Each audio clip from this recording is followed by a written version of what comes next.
ম্যাক্সওয়েলের যখন ও ইন্টারন্যাশনাল খেলে তখন ও জন সিনা, আর যখন আইপিএল খেলে ইন্ডিয়া এসে তখন কাঞ্চন মল্লিক। আজকে ব্যাঙ্গালোরকে দেখে মনে হলো কোনো প্ল্যানিং ছাড়াই তারা মাঠে নেমেছে কেকেআর এর বিরুদ্ধে। লাস্ট যদি আমি দেখি 2016 থেকেই ব্যাঙ্গালোরের মাঠে কেকেআর কে কখনো ব্যাঙ্গালোর হারাতে পারেনি। সুনীল নারিনের পারফরমেন্স ব্যাঙ্গালোরের বিরুদ্ধে খুবই ভালো। মানে ব্যাঙ্গালোরের কোনো প্ল্যানিংই নেই, তো মার তো খাবেই সেখানে। এই যে সুনীল নারিন যে আজকে যে রানটা করলো সেটা চেন্নাইয়ের বিরুদ্ধে করে দেখাক, মুম্বাইয়ের বিরুদ্ধে করে দেখাক। হ্যাঁ হয়তো করেছে এর আগে কোনো ম্যাচে, কিন্তু খুবই রেশিও খুবই কম। সেখানে তাদের প্ল্যানিং আছে যে আগের ম্যাচে যখন দেখা গেছে সুনীল নারিন ওপেন করছে, গৌতম গম্ভীরের পুরো ক্লিয়ার একটা প্ল্যানিং দেখা যাচ্ছে। তো সেখানে কোথাও না কোথাও ব্যাঙ্গালোর একটা প্ল্যানিং করা ছিল যে সুনীল নারিন পাওয়ার প্লেতে অ্যাটাক করবে, ভেঙ্কটেশ আয়ার অ্যাটাক করবে ওয়ানডাউনে এসে, প্ল্যানিং ক্লিয়ার ছিল। তো সেখানে ব্যাঙ্গালোর কোনো প্ল্যানিং না নিয়ে first bowler Mohammad Siraj continue মার খেয়ে যাচ্ছে। আর তাছাড়া যে মানে কেকেআর এর বোলিংকে দেখাও শেখা দরকার, যে যেখানে কেকেআর বোলিং কি করলো না, স্লোয়ার কাটার মানে মিক্সার টাইপের বল করেছে। এখানে কি সিরাজ মানে ইন্টারন্যাশনাল বোলার, সে পাকিস্তানের মতো হারিস রাফের মতো বোলার হয়ে যাচ্ছে দিন দিন, যেখানে মানে টেস্ট তারা বলই করতে পারে না। মানে বাউন্সার পেস মারলে আরো জোরে বল করব, মাথার উপর দিয়ে বল করব, এই প্ল্যানিং ছাড়া বলই নেই। ওকে শেখা দরকার। একটা ডোমেস্টিক প্লেয়ার যে বিজয় কুমার যে আজকে খেললো ব্যাঙ্গালোরে, সে 4 ওভারে মানে 25 রান দিয়েছে, প্লাস একটা উইকেট নিয়েছে। শেখা দরকার। বা রাসেলের কাছে শেখা দরকার। রাসেল কিন্তু প্রপার বোলার নয়, রাসেল একটা অলরাউন্ডার। সেও ক্যামেরন গ্রিনের মধ্যে উইকেট বোল্ড করে দিল, প্লাস বিরাট কোহলি প্লেয়ারকে পুরো দাঁড় করে রেখে স্লোয়ার কাটারে। একে শেখা দরকার ভাই। ইন্টারন্যাশনাল খেলি বলেই যে আমি ভীষণ বড় হয়ে গেছে এরকম নয়, আগে শেখো। আর নারিন তো মানে আমি কি বলবো, প্রপার ব্যাটসম্যান থেকেও বেশি। বুঝতে পারছি নারিন যে হিটগুলো করেছে, এই হিট হয়তো চেন্নাইয়ের বিরুদ্ধে নাও করতে পারে, মুম্বাইয়ের বিরুদ্ধে নাও করতে পারে, কারণ তাদের প্রপার প্ল্যানিং আছে। ব্যাঙ্গালোরের প্ল্যানিং কি আছে, কোনো আগে বল দিচ্ছে। আমি বারবার বলছি যে নারিনের বিরুদ্ধে যদি আগে কেউ বল করে, নারিন 6-4 মারবে। বাউন্সার করো না ইয়ারকার করো, তো একা নারিনকে লাগিয়ে আমি মনে হচ্ছে যে ব্যাঙ্গালোরের বিরুদ্ধে যদি নারিনকেই লাগিয়ে দেয় কলকাতা, ব্যাঙ্গালোর শেষ। 6 ওভারে 81 করে দিয়েছে, সেখানে ম্যাচ কিছু নেই, মানে একতরফা। যেখানে ফ্লিপ শট শুরু করলো সেই ফ্লিপ শট দাঁড়িয়ে গেল। আর ভেঙ্কটেশ আয়ার, আমরা তো কখনো ভাবিনি যে ভেঙ্কটেশ আয়ার এত ডেঞ্জারাস হয়ে দাঁড়াবে এবছর। মানে কলকাতা টিম অবশ্যই এবছর বেটার, কলকাতা টিম কিন্তু অবশ্যই চ্যাম্পিয়ন টিম সব দিক দিয়ে আছে, কোনো কিছু বাদ নেই একদম। যেটা লুজ ছিল আমরা ভেবেছিলাম ভেঙ্কটেশ আয়ার এবছর একটু লুজ আছে ওদের জায়গায়, কিন্তু আজকেও দেখিয়ে দিল যে শটগুলো খেলেছে, মানে বাউন্সার বলগুলো সিরাজের দারুণ, এক কথা দারুণ। ব্যাঙ্গালোরের যদি ব্যাটিং লাইন আপ দেখে মনে হচ্ছে ব্যাটিং লাইন আপ খুবই স্ট্রং, কিন্তু স্ট্রং থাকলেও প্লেয়ারের নাম তো, প্লেয়ারের বড় নাম দিয়ে তো লাভ নেই। প্লেয়ারকে যদি না খেলে নামে কোনো লাভ নেই। আর ম্যাক্সওয়েলকে বলি, ও প্রত্যেক বছর মানে ম্যাক্সিমাম বছর কি ও কোল্ড ড্রিঙ্কস খেলেই আসে। আরে দুটো ক্যাচ মিস করেছে, তার তো লজ্জা হওয়া দরকার। দুটো ক্যাচ মিস করেছে, আমি খেলবো। ভাই কোহলি একা দাঁড়িয়ে আছে মাঠে। আজ আমি বলে দিলাম, কোহলি যদি একা খেলে চলে এতদূর গেছে, একটা প্লেয়ার ফ্যাব, গ্রিন, ম্যাক্সওয়েলের মধ্যে রজত পাতি, একটা প্লেয়ার সাপোর্ট করলে আজ আমাদের ব্যাঙ্গালোরের কিন্তু এই রানটা 210-20 হয়ে যেত, আরো বাড়তো। বিরাট কোহলি সেঞ্চুরি পৌঁছে যেত যদি কেউ একজন সাপোর্ট থাকতো। তবু লাস্টে দিনেশ কার্তিক ফিনিশ ভালো করেছে, হ্যাঁ রান আউট হয়ে গেছে, ওটা একদম এন্ডে 2 রান নিতে গিয়ে। কিন্তু ব্যাপারটা হচ্ছে এরকম যদি হয় যে উপরে বিরাট কোহলি খেলছে, লাস্টে অনুজ রাওয়াত আর দিনেশ কার্তিক খেলছে, মাঝখানে কারো পারফরমেন্স নেই। ম্যাক্সওয়েলের যখন ও ইন্টারন্যাশনাল খেলে তখন ও জন সিনা, আর যখন আইপিএল খেলে ইন্ডিয়া এসে তখন কাঞ্চন মল্লিক।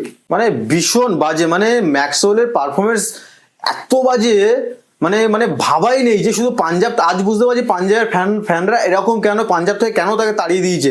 ভাই বছরে 1-2 ম্যাচ করে খেলে, 14 কোটির প্লেয়ার, প্লাস ক্যামেরন গ্রিন পাঞ্জাবের হয়ে একটা 6 মারতে পারেনি গোটা একটা সিজনে, 14টা ম্যাচ খেলে। তো সেখান থেকেই জানি যে ম্যাক্সওয়েল অস্ট্রেলিয়ার সব প্লেয়ার নয়। অস্ট্রেলিয়ার কিছু প্লেয়ার আছে, এরা আইপিএলে আসে, টাকা পেয়েছে, মানে মাথায় কোনো চিন্তা নেই যে ম্যাচ কিভাবে জেতাবো, ম্যাচ কিভাবে নিয়ে যাব। প্রত্যেকটা বল হিট করার চেষ্টা, ভালো বলো খারাপ বলো কোনো দেখছে না, কিচ্ছু করছে না। আমি তো ফ্রিলি এসছি না, আমি ক্যাপ্টেন, আমার কোনো দায়িত্ব নেই, এই নেই, মারি, হলে হবে না হলে না হবে, এরকম একটা ব্যাপার। হানিমুন পিরিয়ড কাটাতে আসে। আর ব্যাঙ্গালোর যদি এইভাবে খেলে, হ্যাঁ বোঝাই যাচ্ছে বোলিং লাইন ভীষণ বাজে, কিন্তু আমার কোথাও মনে হয়েছিল আজকে লকি ফার্গুসন খেলবে আলজারি জোসেফকে 11.50 কোটি দেওয়া কখনো মানায় না, কারণ ও ডিজার্ভই করে না 11.50 কোটিটা, মিনিমাম 2-3 কোটি। ব্যাকআপ প্লেয়ার, যে প্লেয়ার গুজরাটে ব্যাকআপ খেলতো সেই প্লেয়ার আরসিবির মেন বোলার হচ্ছে, ক্যামেরন গ্রিনকে 2-3 ওভার করায়, তারপরে স্পিনার একা মায়াঙ্ক ডাকা 2 ওভার করে দাঁড় করে রাখে, সিরাজ বড় বাঘ যে মানে মানে ভীষণ তার ইগো প্রবলেম, মারলে আবার চোখের দিকে তাকায়। একটা একটা রঞ্জিত ছেলে বিজয় কুমার একে দেখে শেখা দরকার কেমন ভাবে বল এক্সিকিউট করছে। তবে বড় লাইন আপ, আমি বারবার বলবো যে বিরাট কোহলি অনেক বড় প্লেয়ার, একাই টানছে। ডেভিলিয়ার্সও টানতো, বিরাট কোহলি, ক্রিস গেল 3টে ব্যাটসম্যানই টানতো, আজ 2জন নেই, আজ একাই টানছে। আগে ফ্যাব টানতো, ফ্যাব এখন অফ ফর্ম গেছে, বয়স হয়ে গেছে, বোঝাই যাচ্ছে। কিন্তু ম্যাক্সওয়েল, গ্রিন, পাতিদার এদেরকে দায়িত্ব নিতেই হবে। লমরো, দীনেশ কার্তিক, অনুরাগ প্রতি ম্যাচ খেলে জিতিয়ে দেবে না। কলকাতা সাইডে যদি বলা যায় কলকাতার প্ল্যানিং পুরো এই সিজনের জন্য রেডি।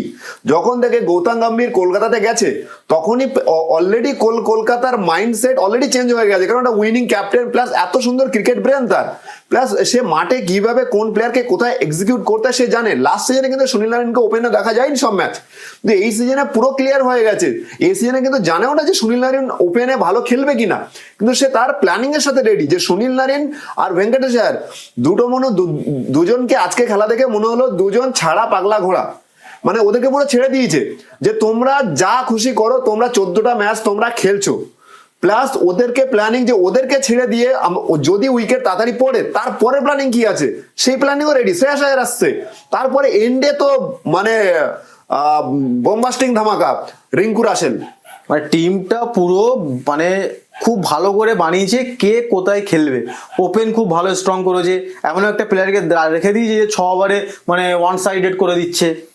প্লাস তারপরে ভেঙ্কটেশ আয়ার খেলছে, লেফট রাইট কম্বিনেশন করে টিমটা বানিয়েছে খুব প্ল্যান ওয়াইজ। আমি বলবো গৌতম গম্ভীর মানে অ্যাজ আ ক্যাপ্টেন, যদি ধোনির পরে কেউ ক্যাপ্টেন ভালো হয়ে থাকতো ইন্ডিয়ার টিমে অনেক ভালো হতো। গম্ভীর যদি একবার চান্স পেতো ইন্ডিয়ার হয়ে ক্যাপ্টেন করতে, টিম কিন্তু ইন্ডিয়ার টিম আরো ভালো করতো। গম্ভীরের ক্রিকেট ব্রেন খুবই ভালো, আজ আমাদের কলকাতার কোনো লুজ পয়েন্ট নেই। প্রথম দিন থেকে বলেছে কলকাতা কিন্তু এবছর পুরো চ্যাম্পিয়ন টিমের মতো লাগছে, কারণ আইপিএল আমি একটা বলে রাখি, আইপিএল এ সেই টিমই চ্যাম্পিয়ন হয় যে টিমের ইন্ডিয়ান প্লেয়ার পারফরমেন্স করবে।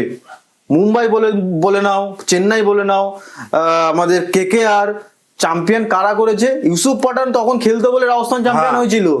মুম্বাইয়ে আম্বাতি রায়ডু, রোহিত শর্মা, নীতিশ রানা, সৌরভ তিওয়ারি এরা খেলে গেছে। চেন্নাইতে শিবম দুবে, অজিঙ্ক্য রানে খেলছে, তারপর আম্বাতি রায়ডু খেলেছে, গাইকোয়াড, পার্থিব প্যাটেল থেকে শুরু করে তখনকার দিনে বদ্রীনাথ, সব ইন্ডিয়ান খেলেছে। কিন্তু ইন্ডিয়ান না হলে কলকাতার কাপ দিয়েছে ইউসুফ পাঠান, মনীষ পান্ডে, মনবিন্দর বিসলা, গৌতম গম্ভীর, উথাপ্পা।